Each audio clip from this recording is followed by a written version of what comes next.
Satuan Narkoba Polresta Denpasar meringkus seorang laki-laki 24 tahun yang tinggal di Jalan Hang Tuah, Denpasar karena kedapatan memiliki barang terlarang yaitu narkoba. Belakangan diketahui tersangka adalah anak dari seorang pimpinan DPRD Klungkung.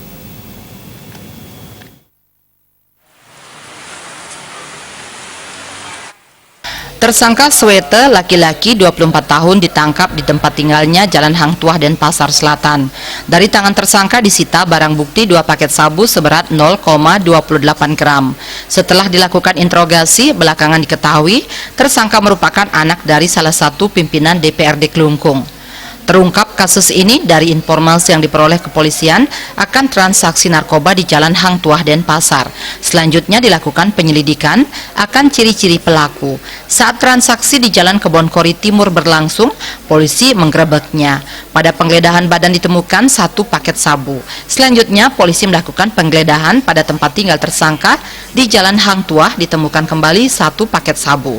Hingga total 2 paket sabu seberat 0,28 gram disita polisi. Kita mencurigai seseorang, terus kita ikuti dan kita lakukan penangkapan. Dan pada saat kita lakukan penggeledahan di rumah tersangka di Jalan Hang Tuah, Denpasar, kita menemukan barang bukti sebesar 0,28 gram. Dan tersangka mengakui bahwa ini adalah miliknya. Tersangka ini merupakan anak dari